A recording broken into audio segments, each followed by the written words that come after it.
धारण करना, और तब क्या होगा, हमारे जीवन के लक्ष्य की क्या होगी, प्राप्ति हो जाएगी। ज्ञानम गमनम प्राप्तिश्च, ये 3 स्टेप्स हैं, तो लक्ष्य की प्राप्ति हो जाएगी। तो इस तरह से ये देव की बात हुई अभी। अभी तो हम लोग आगे बढ़ जाए। अब आगे पितर की बात आई। देवगणा, एक नहीं है देव, अनेक है ना देव।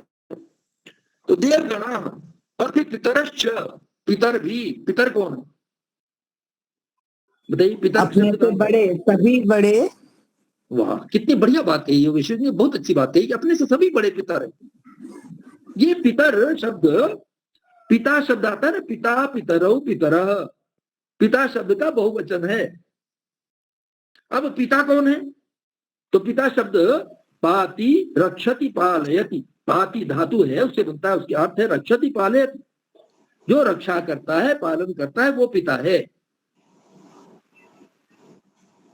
तो आजकल बहुत सारे लोग में प्रचलित हो गया है कि वो पितरों का श्राद्ध करते हैं मरने के बाद, और जिंदा में तो जियत पिता से दंगम दंगा और मरे पीछ पहुंचावे गंगा, एक कहावत कही जाती है। तो यहाँ जो बात हो रही, रक्षक या पालित, वो वही कर सकता है जो जीवित है। जो जीवित है, अपने से जितने बड़े हैं, वो रक्षा भी कर सकते हैं, हमारा पालन भी कर सकते हैं, वो हमारे पितर हुए। तो ये बात कहां से आ रही? बोले याम मेधाम देवगणा पितरश्च उपासते। ये देव और कैसे बनते? जब मेधा का प्रयोग करते हैं, अच्छी प्रकार से जीवन में प्रयोग करते हैं, तब देव बनते हैं। और उसी तरह से ये पितर भी मेधा बुद्धि का प्रयोग करते हैं, तब पितर बनते हैं। उपासते यानी उसका प्रयोग करते हैं, उसके समीप बैठते हैं। किसको? किसके? मेधा बुद्धि का। इस मेधा बुद्धि को समीप से पाके देवगण और पितरगण उपयोग करते हैं। तया, उसी तया मेधया, उसी मेधा बुद्धि से माम अद्य मेधाविनम कुरु। अग्नि कहा गया ना, अग्नि, हे अग्नि, हे प्रभु परमात्मा, ज्ञान स्वरूप परमात्मा, तुम तया मेधया, उसी मेधा बुद्धि के द्वारा, जिस मेधा बुद्धि की उपासना किसने किया? देवगणों ने और पितरों ने किया है, उसी मेधा बुद्धि से हमें भी मेधावी कर दो। हम भी मेधावी हो जाएं, हम भी मेधा बुद्धि वाले हो जाएं। और वो कब हो जाएं? बोले अद्य, आज ही कर दो। उसमें देर मत लगाओ, किसी एक क्षण को भी हमें नष्ट नहीं करना। ऐसी मेधा बुद्धि मेरी आज ही कर दो। और तब ये बात कही जाए मेधाविनम गुरु, और फिर क्या कहा? स्वाहा, यानी मेरा ये निवेदन प्रभु तत्काल स्वीकार कर लो, क्योंकि ये बातें जो हम कह रहे हैं वो हम करना ही चाहते हैं। हमारी बुद्धि मेधा हो जाएगी तो हमारे मन में जो विचार आएगा वैसा ही हम बोलेंगे और वैसा ही अपने व्यवहार में लाएंगे। और इसी तरह से जो कई अर्थ बताए ना स्वाहा के, वो सारे स्वाहा वो इस अर्थ में प्रभु से प्रार्थना कर रहे हैं, ये प्रभु बस मेरी ये प्रार्थना को तत्काल स्वीकार कर लो। ये भी एक स्वाहा हुआ कि मेरी प्रार्थना को तत्काल स्वीकार कर लो। तो इस प्रकार से इस उसमें वेद मंत्र में हमने ये बात कही। अब ये बात क्यों कही जा रही, क्या चाहिए हमको? हमको इस प्रकार की मेधा बुद्धि क्यों चाहिए? क्योंकि इससे हमें क्या होगा, हम अपने लक्ष्य की प्राप्ति कर पाएंगे। लक्ष्य की हमारी क्या है? जीवन का चरम लक्ष्य है मोक्ष की प्राप्ति। और ये बात अभी मुनि जी कह रहे थे कि अभी इस समय, अभी ये जो भाई दूज आया है उसके बाद से ये नव संवत्सर कई जगह मनाया जाता है, नया वर्ष मनाया जाता है। तो नए वर्ष में एक बात कही जाती है, अबलो नसानी अपना न सही हूं। अभी तक मान लीजिए हमारे मेधा बुद्धि नहीं थी, प्रभु से प्रार्थना करो ऐसी कृपा कर दे कि तत्काल आज ही हमको मेधा बुद्धि प्राप्त हो जाए। और फिर हम क्या करें? नव संवत्सर में, नए वर्ष में, नूतन वर्ष में नए सिरे से अपने जीवन का नवीनीकरण करते चलें, अपने जीवन में नव प्रभात लाएं, नव उत्साह लाएं, नव ऊर्जा लाएं। और जितनी 10 वो बताए ना देव के, दिवु क्रीड़ा विदिगिशा व्यवहार द्वितीय स्तुति मोद मद स्वप्न कांति गतिशु, ये सारे जितने भी गुण हैं देव के, ये सारे गुण अगर अब तक हम में नहीं है तो अब हम इस नव संवत्सर के नौ नए जो वर्ष का आगमन हुआ है, नौ वर्षा उसके उस नए वर्ष में नए संकल्प के साथ, नई ऊर्जा के साथ, नए जोश के साथ इन सारे गुणों को अपने व्यक्तित्व में समाहित करें और हमसे जो भी मिल रहा है, जो भी संपर्क कर रहा है, जो भी हमसे संबंधित है, उन सब में भी इन गुणों का आदान हम कर सकें, ऐसे हम देव बन सकें। प्रार्थना हमारी इसलिए हो रही प्रभु से, हम इस मेधा बुद्धि को इसलिए मांग रहे ताकि हम ऐसा कर सकें। हमारा हमारा अपना जीवन भी समुन्नत हो, हमारा अपना व्यक्तित्व भी अत्यंत उच्च कोटि का हो जाए, ताकि हम अपने जीवन के मानव जीवन के चरम लक्ष्य मोक्ष को प्राप्त कर सकें। और हमसे संबंधित जितने लोग हैं, हमसे छोटे हैं, हमारे अपने बच्चे हैं, हमारे अपने विद्यार्थी जो गुरुकुल के ब्रह्मचारी हैं, ब्रह्मचारिणियां हैं, उनके प्रति भी, उनके मन में भी ऐसा उत्साह जगा के, ऐसी मेधा बुद्धि को ऐसा हम भर सके ताकि उनमें भी तत्काल किसी बात को समझने की शक्ति आ जाए और उसको अपने जीवन में उतारने की भी शक्ति आ जाए, और जिस चीज को ग्रहण करें वो कभी भी ना भूलें। इसलिए ये प्रार्थना है, प्रभु कृपा करे ये प्रार्थना हमें ये स्वीकार हो, ये प्रार्थना प्रभु स्वीकार करे और हम सबका बेड़ा पार करे, हम सब अपने जीवन के चरम लक्ष्य मोक्ष को प्राप्त कर सकें।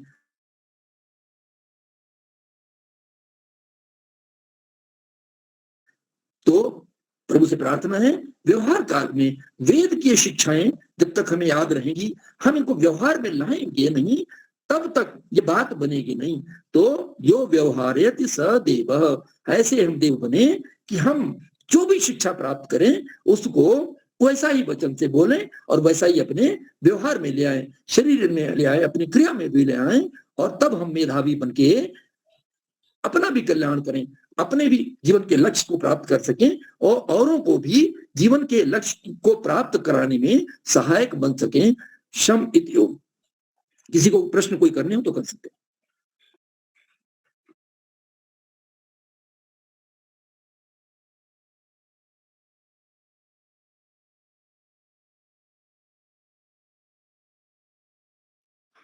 कोई आवाज नहीं आ रही किसी की। मैंने निवेदन किया कि कोई प्रश्न कोई करना चाहे कर सकता है। हाँ, सुनाई दे रहा है, सुनाई दे रहा है स्वामी जी।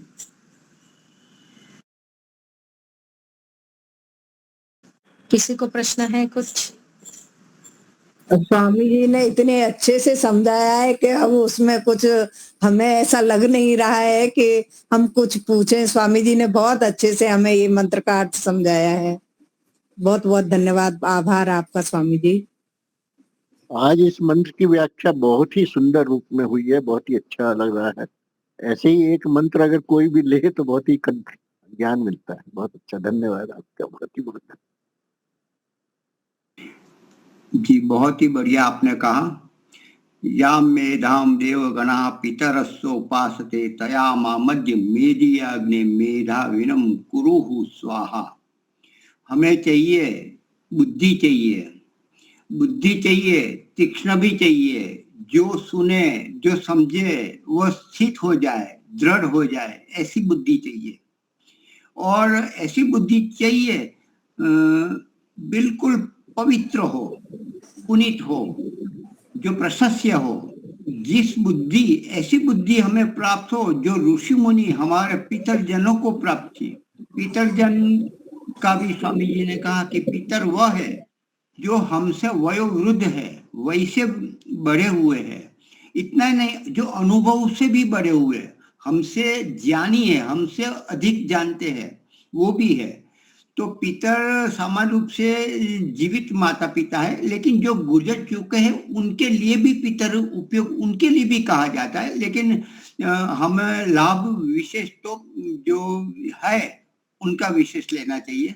तो हमारे जो ज्ञानी विज्ञानी वयोवृद्ध अनुभव वृद्ध है, वैसे जो पितर जन है और जो देव है, दाना जो देते हैं, देना है, स्वयं प्रकाशित है, वेद ज्ञान विज्ञान से जो स्वयं प्रकाशित है, जो परंपरा से जो चल रहा है, उससे उसका चाल चलन आचरण जो श्रेष्ठ है, उसी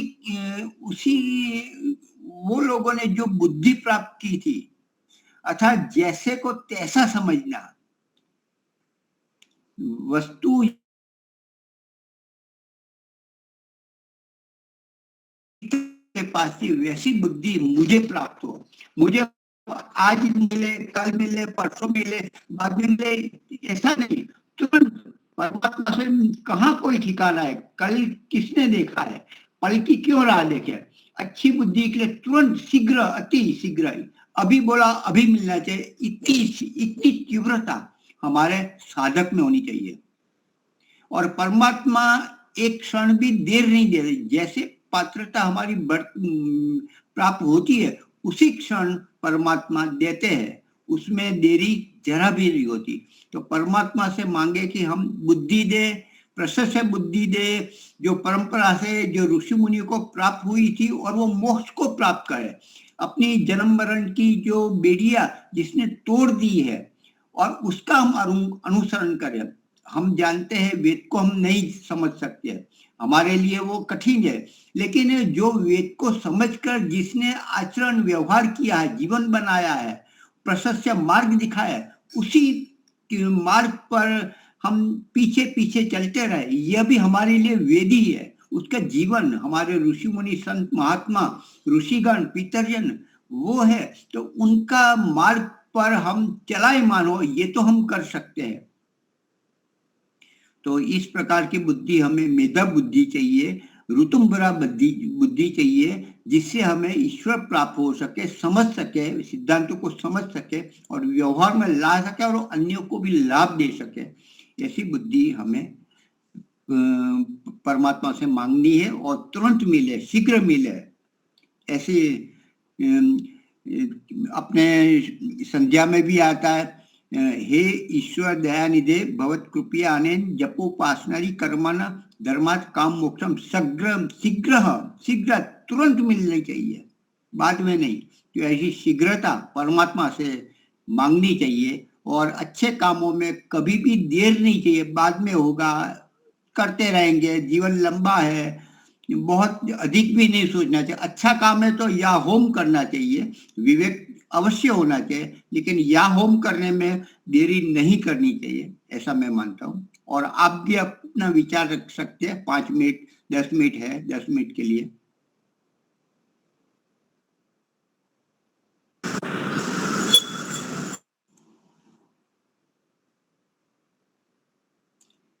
स्वामी जी ने 10 नियम देव के शब्द, तो उनके विस्तार से अन्य पुस्तकों में भी है, सत्या प्रकाश में तो स्वामी जी ने लिखा ही है। तो देवो दानाद्वा दीपनाद्वा द्योतनाद्वा आदि जो है वो तो कंठस्थ हम भूल जाते हैं, ये होना ही चाहिए। वो ये मुनि जी याद तो करते हैं लेकिन भूल जाते हैं। अभी ऐसी समस्या है, क्या कर सकते हैं, ध्यान नहीं रहता है, सभी के सभी नहीं याद रहते। आज ये चीज याद की है तो कल दूसरी भूल जाएंगे साथ में, और हमने अपनी लिमिट बांध दी है कि हम वृद्ध हो गए तो शक्ति क्षीण होती है, तो ऐसा मान लिया है। वास्तव में ऐसा शारीरिक शक्ति क्षीण होती है, बुद्धि की नहीं होती है। वास्तव में वो तो बढ़ती रहती है, दिव्यता वो चमकीला होता है। या तो ऐसा है मुनि जी कि हमने जो कुछ पढ़ा है, जाना है, वो सब पूरा का पूरा, सारे का सारा रोजाना हम रिपीट कर रहे हैं उसको, फिर तो संभव है। नहीं तो अभी हम आज इतना पढ़ा, ये दूसरी नई चीज पढ़ ली तो वो पीछे वाली को हम भूल ही जाते हैं, कितना भी कोशिश करें, ऐसा हो जाता है। बढ़िया रास्ता है कि आप औरों को पढ़ाओ, वो क्या प्रश्न पूछ सकता है, कैसे कैसे पूछ सकता है, जो आपको बहुत तैयारी करनी पड़ेगी पढ़ाने के लिए। वो भले पढ़ाने वाला भूल जाए, लेकिन आप कभी नहीं भूलेंगे, पढ़ाने वाला कभी नहीं भूले।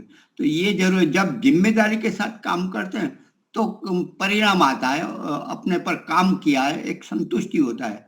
हम पढ़ते हैं, सुनते हैं, अच्छा लगता है, भूल जाते हैं, क्योंकि बिना जिम्मेदारी, बिना संकल्प पे काम करते हैं। ये हम आप सभी की कमी है ही।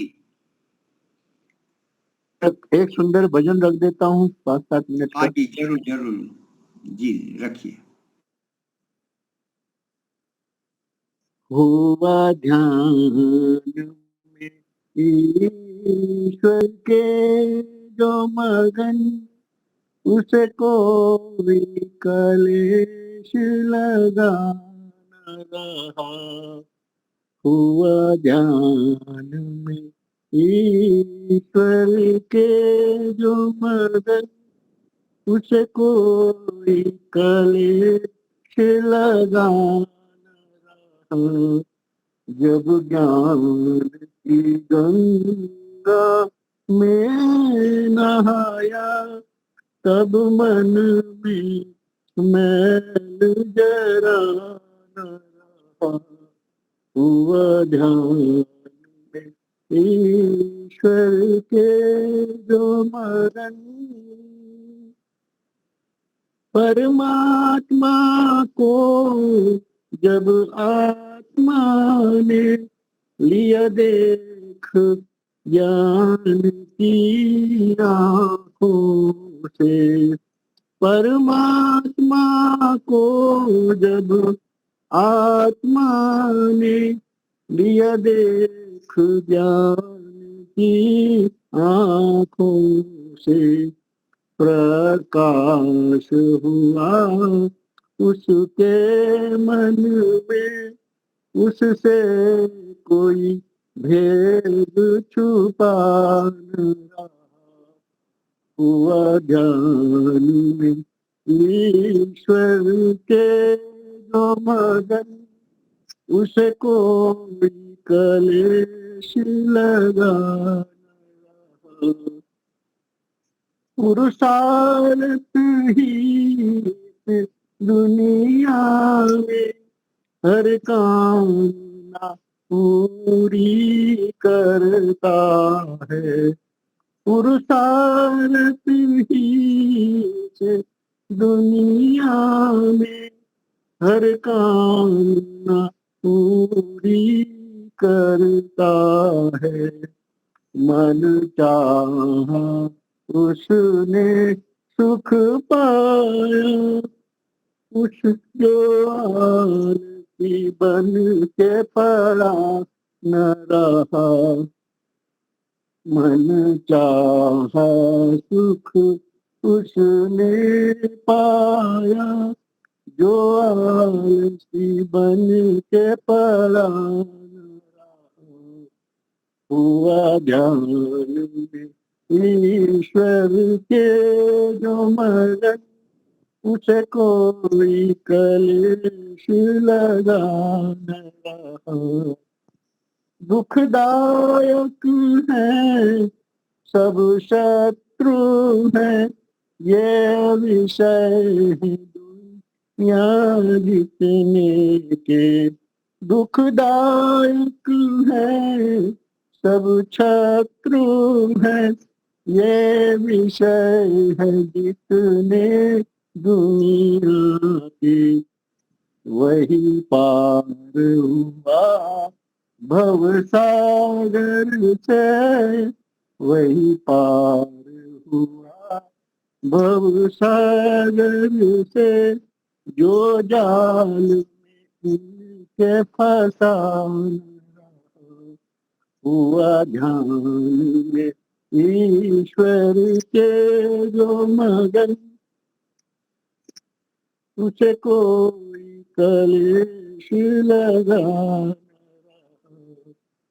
यहाँ बड़े बड़े महाराज हुए विद्वान हुए बलवान हुए पर मौत के पंजे से केवल पर मौत के पंजे से केवल कोई भी आके फंसा न रहा।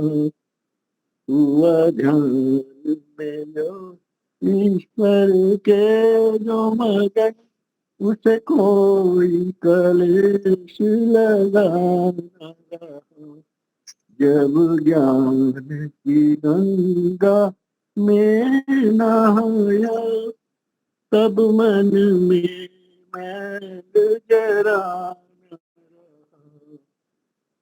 हुआ ध्यान में ईश्वर के जो मगन उसे कोई कलेश लगा न रहा, उसे कोई कलेश लगा न रहा। बहुत अच्छा जी। बहुत अच्छा। तो बस समापन इस कक्षा का करते हैं। शंकर भाई आप करवाइए शांति पाठ जयघोष। और आज उपस्थिति बहुत कम है, क्या बात है। औरों को भी जरा आप भी प्रेरणा दीजिए। आवाज जा रही है मनी जी? जी जी। और दूसरा ये भी कहना है कि जो दिल्ली नहीं आ रहे हैं वो